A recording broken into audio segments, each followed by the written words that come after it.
दोस्तों, कैप का एक मीनिंग तो टोपी का होता है जो हम सर पे पहनते हैं, लेकिन इसके अलावा भी कैप को डिफरेंट मीनिंग में यूज़ किया जाता है। और आज के आई फैक्शनर के लर्निंग वीडियो ट्यूटोरियल में हम उन तमाम मीनिंग्स को डिस्कस करेंगे और फिर वर्ड कैप को यूज़ करते हुए इंग्लिश में कुछ सेंटेंसेस बनाएंगे और उनकी ट्रांसलेशन को समझेंगे। तो शुरू करते हैं जी अपना आज का इफेक्शनर का लर्निंग वीडियो ट्यूटोरियल। दोस्तों, सबसे पहले जो मोस्ट कॉमन मीनिंग होता है कैप का, वो टोपी का होता है जो कि हम सर पर पहनते हैं। जिस तरह मैं कह सकता हूँ, आई लव योर कैप, मुझे आपकी टोपी बहुत पसंद है। या फिर कोई पूछ सकता है, वेयर इज़ माई कैप, मेरी टोपी कहाँ है। तो ये तो हो गया कैप का मोस्ट कॉमन मीनिंग नाउन के तौर पर। इसके अलावा किसी चीज़ को टोपी लगाने को भी कैप कहा जाता है। जैसे आप अगर पेन के ऊपर ढक्कन लगाते हैं तो हम कहेंगे कि आप उसके ऊपर लिड लगा रहे हैं या फिर आप अपने पेन को कैप कर रहे हैं। जिससे मैं कह सकता हूँ, please cap your pen.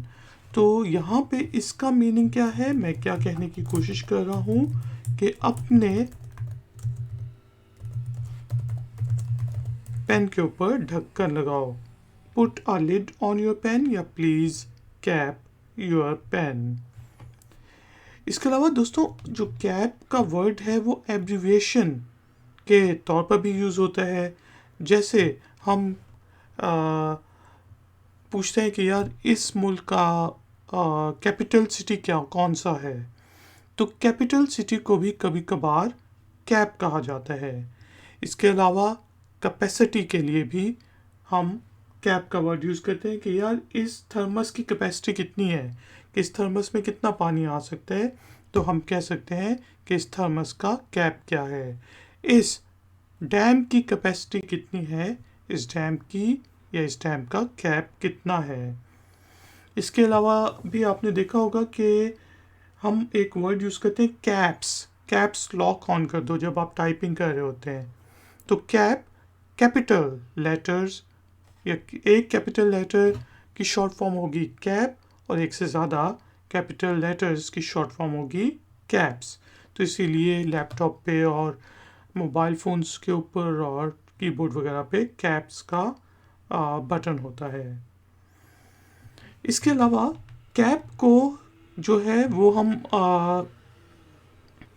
Verb के तौर पे भी यूज़ करते हैं। जिस तरह आइस कैप होता है, ये भी नाउन है आइस कैप। जिस तरह पहाड़ की चोटी के ऊपर बर्फ़ जमी हो तो उसे हम स्नो कैप कह सकते हैं।